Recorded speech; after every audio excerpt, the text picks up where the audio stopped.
Daghang residente sa Barangay Tamugan sa Marilog District, Davao City ang nakabenepisyo sa mga programa o proyekto sa Revitalized Police sa Barangay kon RPSB sa Davao City Police Office. Sumala ni Mario Adot, ang kapitan sa Barangay Tamugan, nakahatag og dakong impact sa ilang komunidad ang natabang sa RPSB sama sa paghimog mga pathway o tribal hall alang sa mga miyembro sa tribo. Nitabang sab ang RPSB sa pagproseso sa mga birth certificate sa mga residente ug nagbuntar sab sila og mga solar lights sa mga sitio sa Barangay Tamugan.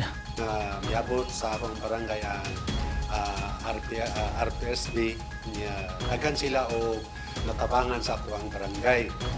Unang-una ilahang pagtabang masuporta sa akong komunidad sa Barangay Tamugan, naghimo sila og kanang pathway dito sa sitio Swalon.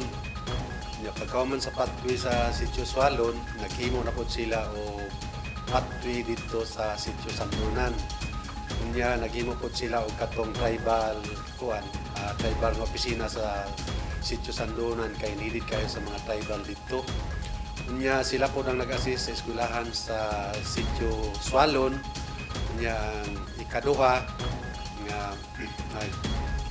abang po sila og pahimo nitong dito sa sitio Acacia nga tabukanan sa mga tao mo itong itaw nato og Sanpan.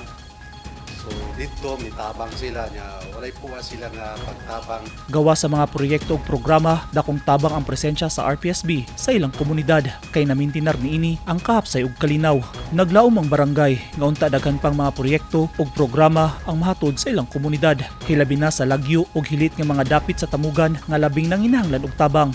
Gawas sa pagtabang sa RPSB niya sa ubang mga source sa paghatag o kanang sa ingana na parehan sa pathway, dili mong ginapoy di implement po sa RPSB o dili po tatagan og kwarta sa ato ang panggamanan. So nanginahanglan mi na nag-awag po ko sa taga kinsa man ang kuan, mga taga siyudad o labi na sa tuang mayor nga unta mahatagan ta og dugang nga pundo para sa kalambuan sa Barangay Tamugan. Nang hinaot si Kapitan Adot na magpadayon gihapon ang suporta sa RPSB sa ilang barangay. Kahinumduman, unang gipaila-ila ang RPSB sa PNP nitong tuig 2011. Nagtuang Department of the Interior and Local Government kun DILG nga ang RPSB naghatag og kampante sa komunidad ug sa pagpaduol sa gobyerno sa mga tao.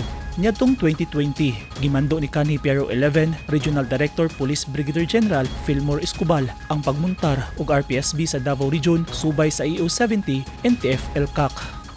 Eugene Hinutana, Newsline Philippines. Stay safe.